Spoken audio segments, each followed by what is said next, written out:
I'm Mark. I'm an alcoholic. You guys hear me in the back there? Yeah. So it's my pleasure to be here tonight. You know, this group here, the primary purpose group, was really very instrumental in getting me started on the right path to my sobriety. I hope tonight that you'll hear something that you can identify with. Don't compare your story to mine, because I guarantee your story is different than mine. And, you know, from a standpoint of when I first came around the program of Alcoholics Anonymous, that's what I did. I compared myself to everybody else. I compared myself to my dad. I compared myself to my uncle. I compared myself to the Bowery bum up in New York. You know, I just didn't want to accept the fact that I was a garden variety drunk. And at the end of the day, that's what I am. I'm an alcoholic. So my sobriety date was just recently, actually. April 15th was 5 years. And I came into the rooms of Alcoholics Anonymous for the first time in 1982. So if you do the math from 1982 to now, it doesn't quite equate. Like, how come 5 years? Well, my story is a little different than some of the others, but the path is still the same. I ingested too much alcohol. I also ingested some of those other things that we do. And I did a lot of it. And at the beginning, I liked it. I liked it a lot. I liked how it made me feel. It allowed me to get out of the pain that I felt when I was young. And I felt a lot of pain due to the way that I was brought up. I was brought up in an alcoholic household. My dad, Bob the Hat he was called, he was a chronic alcoholic. And he died a sober man. So you say, how did that happen? Well, it happened from this great program of Alcoholics Anonymous. He put the cork in the jug after ending up in an alcoholic coma. Now, you don't get to that point of an alcoholic coma unless you've ingested alcohol for long, long periods of time. And that's what he did, and it damn near killed him. But he didn't. I'll tell you where it started. It started for me in Red Bank, New Jersey. I'm from up north. Probably could tell it's a different accent than what you have down here. I've been down here now for 10 plus years, full time. I love it down here. This is a great place to live. I live in Pinehurst, North Carolina, not too far from here. And I just love it here. My wife and I really, really enjoy being here. We enjoy the people that are here. But most importantly, I've become a part of AA in this area. If you're new, and there are some new guys in here, and probably women too, if you're new, there's a reason that you're sitting in this room tonight. You didn't get here from sucking on lemons. I had a guy the other day who had been drinking for a long period of time. He's 24. 24. And he didn't understand when I said that to him about you didn't get here from sucking on lemons to it. He didn't understand it. His brain was fried from drinking too much alcohol. Drinking too much alcohol. 24, 25 years old. That's what it can do. That's what it will do. You know, I can't scare anybody in here. It just doesn't work. You know, no one could tell me what to do when I was younger. I just was arrogant. I thought I knew everything. And at the end of the day, I really knew nothing about living life. Went to Catholic grammar school, Catholic high school, learned a lot about God. I learned a lot about religion, knew what it was all about. But today I have a different view on my spirituality. I don't look at it as from a religious perspective. To me, it's about a relationship with a higher power, and I choose to call that God today, for me. And if you're an alcoholic and you're sitting here tonight, you need to find a higher power. And that higher power needs to be somebody other than yourself. See, that was my problem. You know, like I said, I thought I knew it all, and really I didn't know anything about living life. You know, I was taught early on up in New Jersey, you know, when you start drinking at an early age and doing whatever else you're doing, you don't grow emotionally. You don't grow spiritually. You just grow up physically. And that's what I did. You know, I grew up physically. I was a probably fearful, never thought I was, kid. Didn't understand about life, didn't understand why my dad was an alcoholic. I hated that. I used to think that I hated my dad. I didn't hate him. I hated the alcoholic. I hated everything about the disease of alcoholism. At the school that I went to, they tried to promote, for kids that were from families of alcoholics, Alateen. I don't know if that still exists. I don't hear of it much anymore. But what that was it was a program for kids, that their parents were alcoholics. And I wanted no part of that. See, I was embarrassed about what my father was. I was embarrassed by that. And so I just didn't, I never attended. I just said, I'm not going. Probably would have been a good idea if I did go. Okay? So, went to high school, at the Catholic high school, like I told you, played sports, played baseball and basketball, and ended up going to college on a basketball scholarship to a small college in New Jersey, which is now a university, called Rider. And Rider College at that time was probably one of the busiest colleges on the East Coast for illegal substances. And so I was exposed to that right away. I loved it. I thought, this is what it's all about, man. They had a pub on campus, they had everything you could want. 24-hour visitation, which meant that guys could go to the girls' dorm, the girls could come to the guys' dorm anytime during the day or night. It was like heaven. It's like paradise. I was supposed to go there for an education, and I started out, I went to classes for the first year or so. I played basketball the first year there, and did pretty good. And I was thinking about a lot of things before I came tonight during the week, because Ned had asked me on, I guess it was, I don't know, Sunday, maybe Monday.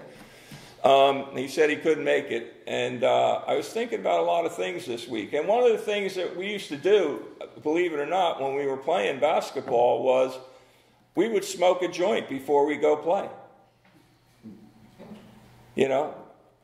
And what we said was, it relaxes you, you play, but what a bunch of nonsense that was. I mean, it just didn't happen that way. But that's what we did, So, anyway, I'm not going to focus too much on that. But what is important to understand is that they had, on campus, they had fraternities, which had keg parties. We all know what fraternities do. We had a pub on campus, which you could drink at all day long. And so I became very comfortable in that environment.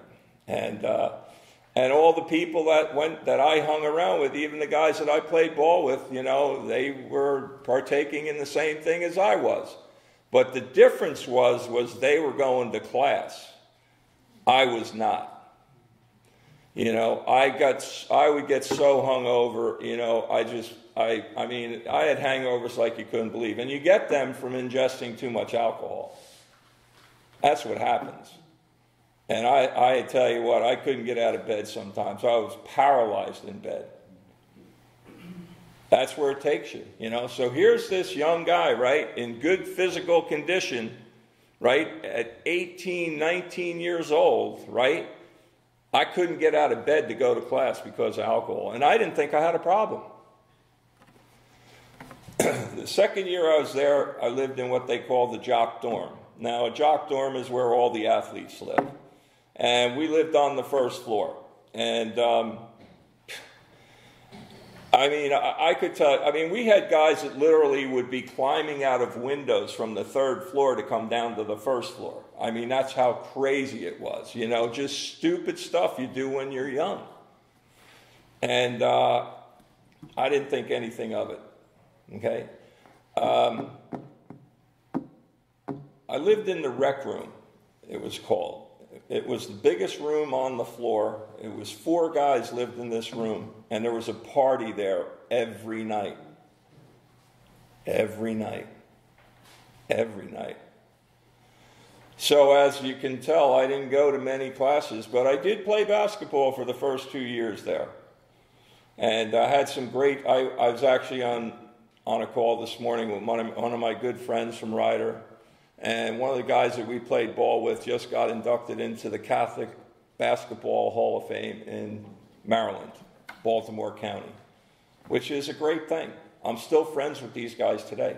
They're really happy, by the way, that I'm sober. They're really happy that I'm sober. And I say that honestly, because they saw me in action. So, met some great girls in college. Really, one girl I was really in love with, truly in love with. Well, as much as you could be in love with and be drinking every day and doing other things. And when that relationship ended, I was devastated. And that's when it really took off. I said, man, I'll show her. That didn't go too well. But that's kind of where my mind was. You know, my mind, I was like a big baby in a big body. That's what I was, if I'm honest about it. So, I got involved in things that I shouldn't have gotten involved in. I broke the law many times. I'll just leave it at that. Okay? I don't have to get into the details of it, but trust me, I'm very fortunate that I never did a lot of time in jail. And I used to tell guys when I used to go to visit the jail with Steve up in Carthage, I used to tell those guys, the only difference from you and me was I didn't get caught. That's the only difference. So someone was looking out for me. And I truly believe today it was my higher power. Somebody was. I should have been dead many times. Many times. You know, drove drunk a lot of times. I say that, and I'm not proud of that. Think about that. Drive a vehicle, totally drunk, all the time. Lost my license several times due to the use and abuse of alcohol. First time I lost it, this is a good story. You'll get a laugh out of this. Well, I hope you do anyway. So a buddy of mine was getting married, and my mom had this beautiful Grand Prix. It was red, bright red with a white top on it. And I was in the wedding party with a buddy of mine that I grew up with. And she gave me the car to use in the wedding. And there's streamers all over this car. I mean, it really looked sharp. And so we went to the wedding, me and my buddy, Vince Sullivan. And the wedding was about 45 minutes from where we lived. And went to this wedding, man, went to the service, everything's going great. Had a blast, had an absolute blast at this wedding. The wedding went from 1 o'clock till 5 o'clock. And at 5 o'clock, we were well on our way to having a really, really good time, or so we thought. And so we decided that it was a good idea to go to the next wedding. And that's what we did. You know, the Wedding Crashers movie? That's what we did. And we literally crashed this wedding. And people are coming up to you and go, well, who do you know? What side of the family do you know? Oh, I know that. No, oh, no, it's that side. And but here's the part that gets crazy. And that, I think, ended somewhere around 9 or 10 o'clock. And now I had to drive home in my mom's car with streamers all over it for 45 minutes. Made it 40 minutes. Almost made it home. Fell asleep at the wheel with my buddy Vince asleep next to me. And then you hear this. And a flashlight. Roll down the window. Back then you had to roll down the window. You been drinking? Hell no. You need to step out of the car. What for? You need to step out of the car. My buddy Vince was, let's put it this way, he was threatening the cops, which was not a good idea. So, anyway, I ended up in jail. And he ended up, his dad came to bail him out. I wasn't going to call my mom to bail me out. I was just too embarrassed, too ashamed, all that stuff. The car got impounded, you know, all that stuff, and woke up the next day. And here's the person that loved you more than anything in the world. And you have to call him up and say, come get me. Where are you? In jail. Where? Middletown, where I grew up. She did, you know, and that was the first experience. So that was my first DWI. And of course, I refused to take the breathalyzer test. That's what a good drunk does. Of course, you lose your license automatically when that happens. And so I had to go to drunk driving school. And we all know what they show you at drunk driving schools, the accidents and all that stuff, and it meant nothing to me. It meant nothing. So, that's the first episode. So moving along. Now, I have no license. I have no job. I'm living at home with Mom. I have no checkbook. I'm stealing money from her pocketbook or doing illegal things to get money. And I thought, man, I really got my stuff together here. I'm really doing good. Quit college. Was only the second person in my entire family, Mom and Dad's entire families, to go to college. I walked out of there my junior year in college. I decided that it was better to go get a job, and for some of you in here, you probably have done this job, was humping furniture, which is a hard job, for $4.25 an hour. Great career move. Great career move, right? That's what alcohol and other substances will do. They will blind you to reality. They will blind you to reality. I walked around in an alcoholic stupor for many years. Many years. And so I continued on with my drinking. Now I'm in my 20s, and I don't have a lot of recollection about my 20s. I mean, I remember certain things that happened, but I missed out on a lot. I missed out on a decade. Some of you are probably saying, how do you miss out on a decade? That's what I did. That's what I did. It was always about drinking and partying, always. I thought that's what life was about. I thought that's what life was about. So, I'm still bouncing around. I'm living at home. So, like, my mom was a great enabler. She didn't know that, but she also knew I was in trouble. Deep down, she knew I was in trouble, knew I had a problem.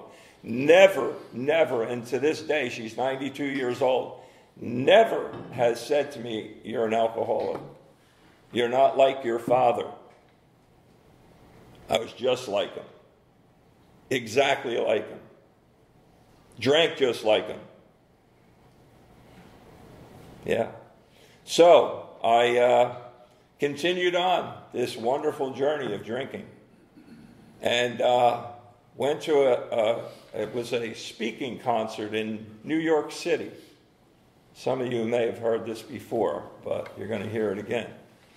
And was drinking with remember the fellow I told you that I went to his wedding? And so we decided it was a good idea to go see this concert in New York. We were going to take the train in, and we were going to drink and do other things. And this speaking concert was Dr. Timothy Leary and G. Gordon Liddy, who was the head of the CIA. And it was a debate. And I don't remember what the debate was about, but I do remember people yelling and screaming at one another, and they're yelling at him, and they're yelling, he's telling you how good, LSD is, and it's good for this, and Liddy's going, no, that's a blah, blah, blah. And so anyway, took the train home. Woke up the next morning at 9 o'clock in the morning and went to play softball with all my buddies. Had been up most of the night. Kegs of beer. Left there. Drove down. What's the common thread? Drunk driving. Drove down to the beach. They call it the shore in New Jersey. Drove down to one of my favorite haunts, Ed's Oceanfront Bar. Pool table, dartboards, three-legged dog called Tripod, shot in the beer joint. Heaven. Heaven. John, you may know the place. And proceeded to continue to drink. And then two friends of mine who were at a wedding came in tuxedos. They had been up all night. I had basically been up all night. Now it's close to 2 o'clock in the afternoon. And we started drinking shots of Southern Comfort. Anybody here like Southern Comfort? I don't see anybody shaking their head yes. That's the nastiest stuff there is. Got in the car. Made it 2 miles. And hit an oak tree that was probably the circumference of this table. And almost split that Mustang in half. Blood all over me, stuff gushing out of the car. Guy comes running down the street, and I was in a daze. And I looked at him, and I looked at him again, and I recognized him. He went to high school with me, Mike Campanella. Mike was a cop in that town. And he said, "We need to get you out of here." And they did. And the cops in that town took me to the cops in the next town. And the cops in the next town took me to the next town. And then finally got to Middletown where I lived, and those cops said, "We want no part of this." And I had to walk through the neighborhood that I grew up in. Everybody knew my family. From playing sports, doing things, whatever. Sunny day, drunk, blood all over me. Pass out in the bed. Wake up the next morning in the same clothes. No car. Mom comes in. "What happened to you?" I don't need to go into the rest of the details, but it wasn't pretty. And she said, "I'm done. I've had enough of you." And called up my father. They hadn't spoken in years. And she said, "It's your turn to take him." My father came over and picked me up. He was not retired, but he had been in the Navy. And remember, he's a chronic alcoholic who's now in recovery. I hadn't seen him in years. I had talked to him a few times. And got in the car, and he said, "What's the problem?" And I said, "There is no problem." This lady's looking like, "You're nuts." And there is no problem. And I was pissed. I was angry. I was really angry. And anger is not a good trait with me. And I said, "What are you talking about?" He said, "You're an alcoholic. And you don't like it." I was stunned. And he said, "There's going to be 3 rules. You're going to sleep on the floor and you're going to like it." A 1-bedroom apartment in Red Bank, New Jersey.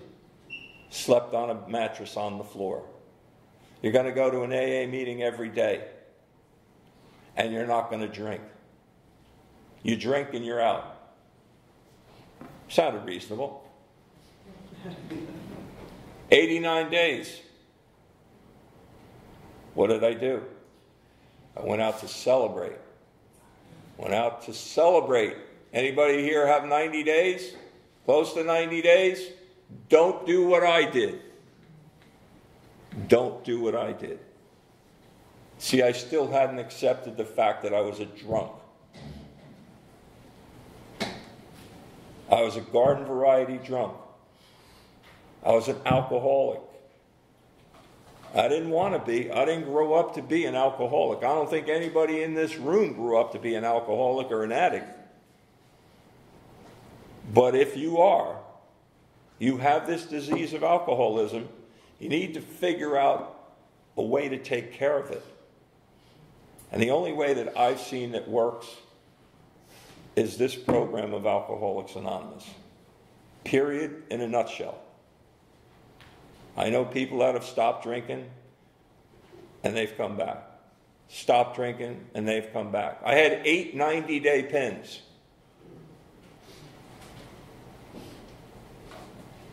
Good friend of mine, Papa Smurf. He was a school principal in New Jersey. Brilliant guy. Alcoholic. Almost died from pancreatitis. Made it through. And he asked me, and this is how crazy this guy was, but he was one of the sweetest men you'd ever want to meet.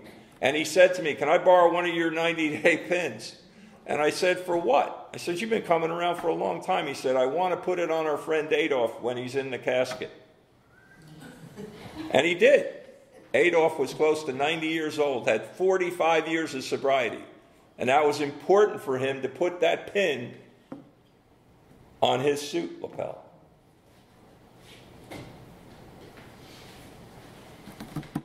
So, moving on. I think you got the idea that I drank a lot. So, I bounced in and out, and I had several sponsors, and I tortured those sponsors because I wouldn't pick up the phone. I wouldn't do the things that they suggested, like get into the big book, really get into the big book. I went to meetings all the time. But see, I really wasn't convinced yet. See, I didn't think I was like you.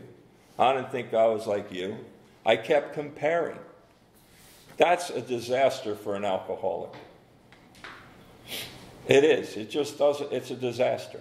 So, I went to an AA and Al-Anon dance. I was not a good dancer. I will tell you that. And the man who's my sponsor today, the tall man, Kenny, has 43 years of sobriety. And him and I were at that same dance. And we both looked at the same woman and said, man, I'd like to ask her to dance. Well, I did and he didn't. And I'm married to her today. Still. She's seen the good, the bad, the ugly, and the good again as a result of this program. My wife must have had something wrong with her just to, first of all, be with me. But second of all, but this is serious business, her first husband was probably one of the most talented carpenters you'd ever meet in your life. And he was an alcoholic and cocaine addict. And he destroyed their marriage. And he ended up in the Salvation Army in Trenton, New Jersey. For any of you that know about the Salvation Army, that's the last stop. It's the real deal. And he was there for 9 months. And he was out for a month. And he committed suicide at 31 years old. Now remember, I said I can't scare you guys. I tell you that because there's people in this room tonight that need to hear that. I was talking to Blake before coming up about a friend that we both knew who's no longer with us from this disease. From this disease. So if you're new, just stay. If you do nothing else right, just stay.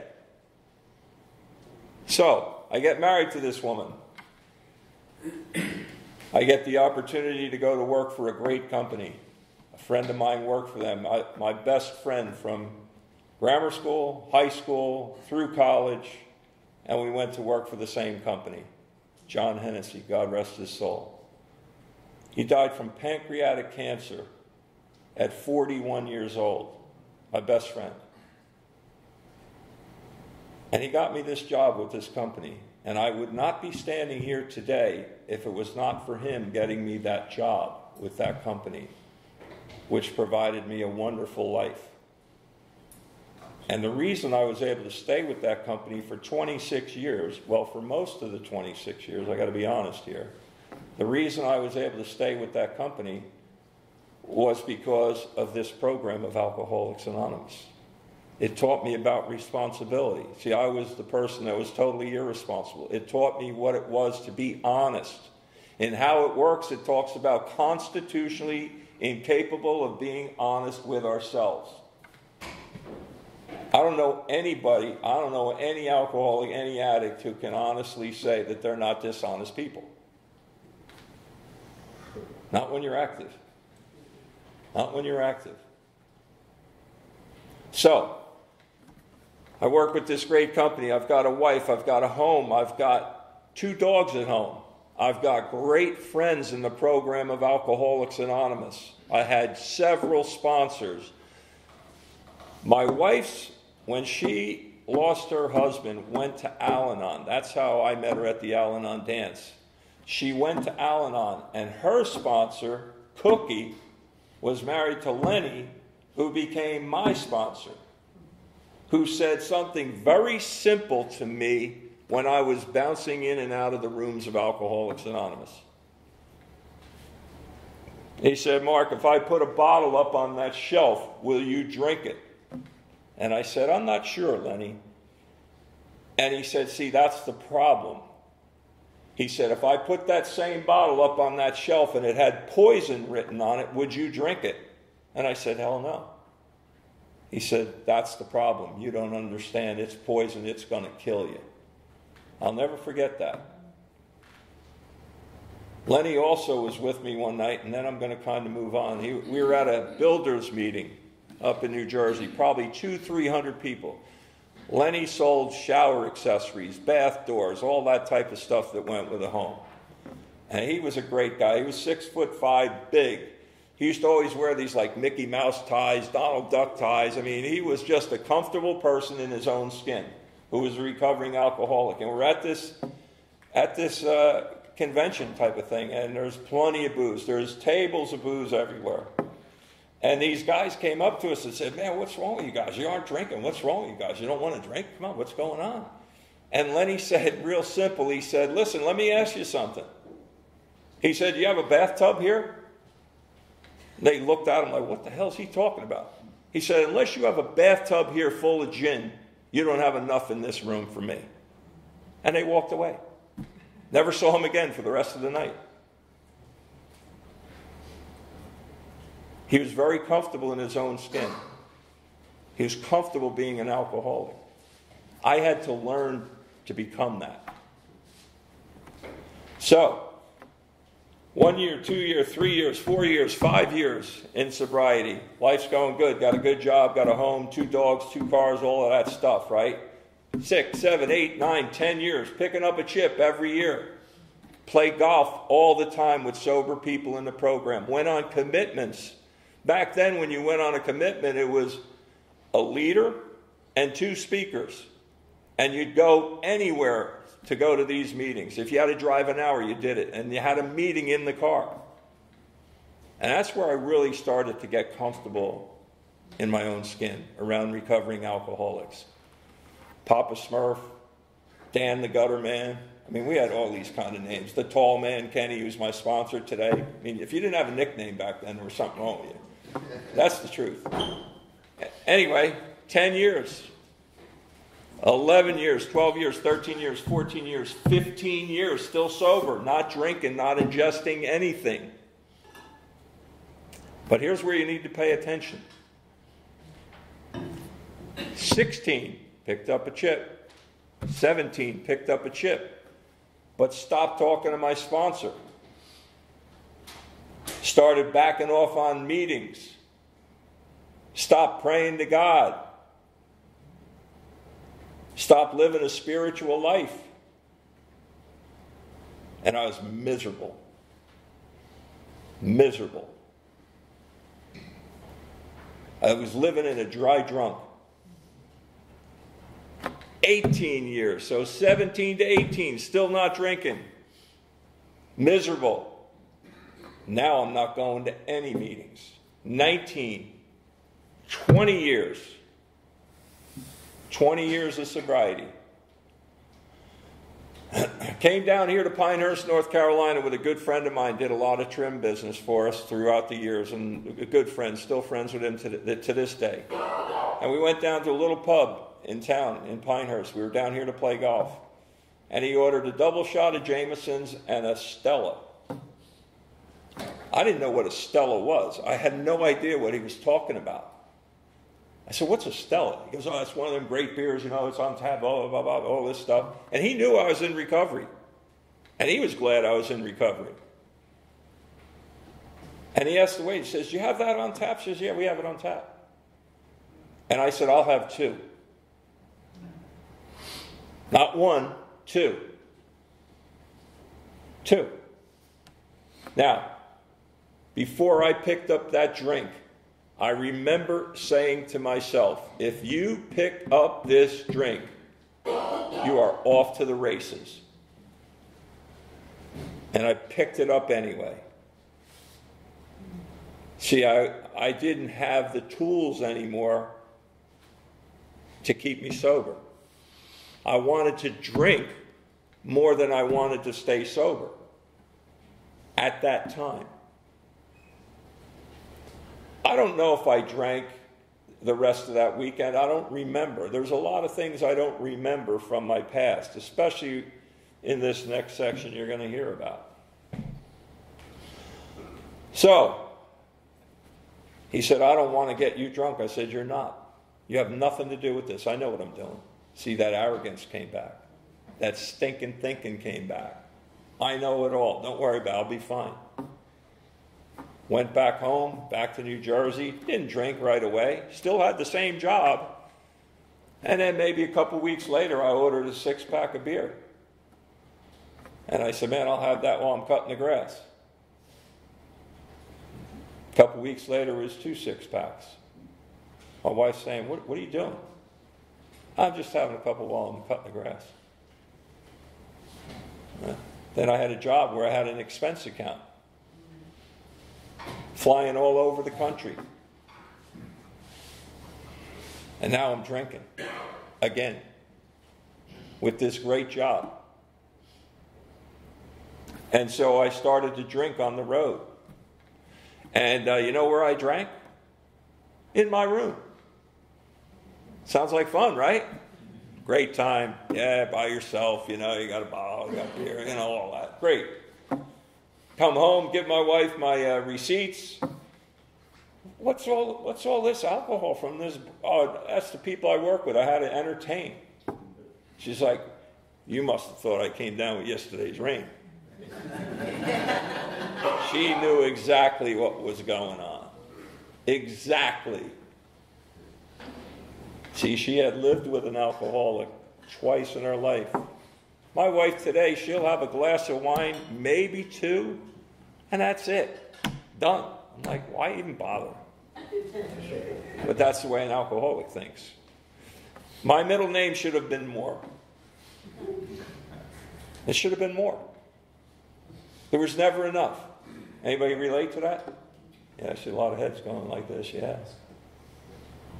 There was never enough. I don't care what it was. I'm addicted to many things. If you're an addictive person, like I am, you need help. Especially when it comes to booze, alcohol, drugs. You can't do it on your own. You can't do it on your own.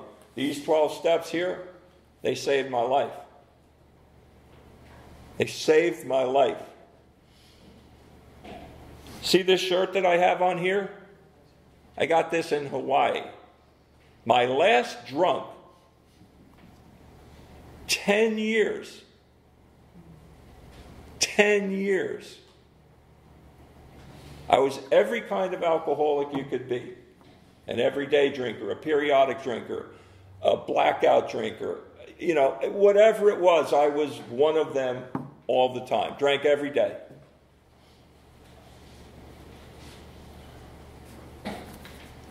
The last day I was in Hawaii with my wife. First day I was in Hawaii, I was at an AA meeting. By day 7, I drank about 30 Mai Tais. I don't even know what that is, but I drank a bunch of them and woke up in Phoenix, Arizona in my bed with my wife. And she got up and I couldn't move. I was paralyzed again. And this time I prayed to God for help. I think it was a spiritual awakening, because there was many times that I knew I should have stopped in that 10 years, like every day. I had the same thought. I'm not going to do this today. And you know what I was doing? I was doing the same thing every day. That insanity. Expecting a different result. Never happened. Never happened for me. So I came back here. And the first place I went to was the Wilder building. And I went to that morning meeting. I think I probably went to 150 or 160 meetings in the first 90 days. And then soon thereafter, I met Steve. And then I joined this group here, Primary Purpose. And this is where I first got sober.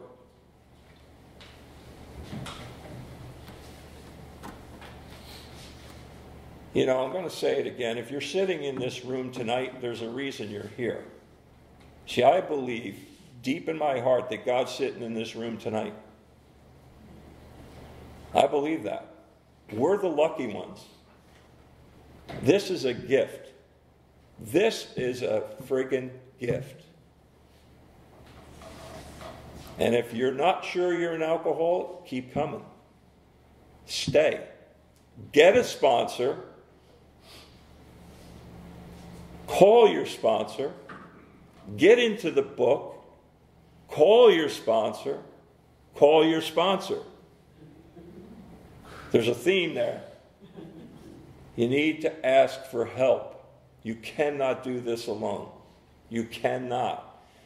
You know, there's all kinds of people in here. I don't care if you're black, white, red, green, yellow. If you have this disease, you're stuck with it. Get over it. Get over it. That's what this is all about. It's about getting honest about your drinking and your drugging. I talked to my sponsor, Kenny, probably not enough. He lives in New Jersey. I live here. But we do a conference call between me, Ken, and another friend, Bob Corey. Bob lives in Florida. I'm here. And Ken's in New Jersey. They call me I'm a halfback. I'm halfway back. Bob's in Florida. I'm halfway back. Ken's up north. And we talk about sobriety. We talk about life. Ken's been sober 43 years. Bob's been sober, I think, 39 years. They showed me how this works. When I came back, I had a temporary sponsor when I came back. Dan Vincenti. Dan had 40-some years. He lived in the same neighborhood as I did. We played golf together. I had just come back. He's the only guy I knew that played golf wearing suspenders. Friday night, I went to the meeting across from Elliott's. And when you had less than 90 days, they said, tell you a little bit about your story. So I did. And he was sitting over in the corner. I'm like, oh, no. Now he knows. They know. They know I'm here. And he stood up and he said, I'm going to be your temporary sponsor. Okay. And he was great. He was probably one of the most spiritual men I ever met. One of the sweetest, kindest men I ever met. And for his 42nd year, he was dying from cancer. And he was a member of the Seven Lakes group. And he drove up. He didn't drive. His wife drove him up in a van. And the entire meeting came out to that van so that he didn't have to come in. And he asked me to give him his 42-year peace. See, that's the power of this program. That's the power of this program. At the service, his wife asked me to do a reading and talk about Dan. Like, how did that happen? Well, I know God put Dan in my life for a reason. And I don't forget about him. I don't forget about him because he showed me the way again. Today, I sponsor a lot of guys. I've sponsored guys that have gone back out. I sponsored a guy who's now dead. And that was rough. And I thought, what could I have done differently? There was nothing I could have done differently. But it's sad. It's very sad. So if you're young, don't become a statistic. Don't become a statistic. I teach a class down at the colony once a month about relapse. I asked Mark Christopher, why'd you ask me to teach this class? He said, it sounds like you had a lot of experience. That's the best thing that ever happened to me. Because once a month I walk into that place and I see 12 men with that deer in the headlight look. Like, what the heck happened? How did I get here? And many of them have been there 2, 3, 4, 5, 6, 7 times, 8 times. But they're just like me. They don't want to stop. Or they couldn't stop. Or they wouldn't stop. So, if you're new, keep coming back. Stay. I say this to the guys down the colony. Dead is dead.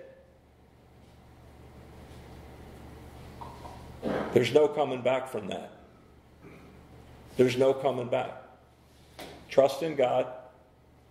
Trust the process. Trust the people in AA. And keep showing up. And find a higher power. You need to have a higher power in your life, and it can't be yourself. That was one of the hardest lessons for me to learn. You know, Steve said, you want to say a prayer before we do the meeting tonight? And I said, yeah. And before I came here tonight, my brother texted me. My mom's 92 years old. And she's taken 4 falls in the last week. And this time she broke her pelvis. And she's on her way to the emergency room in New Jersey. So tonight when you say your prayer at the end of the meeting here, keep her in. Her name's Pat. Pat Vetch. Pat McAvoy. She got married again. But her original married name was Pat Vetch. My name is Mark Vetch. So glad I was here tonight. You don't know how important it was for me to be here tonight, so thanks a lot.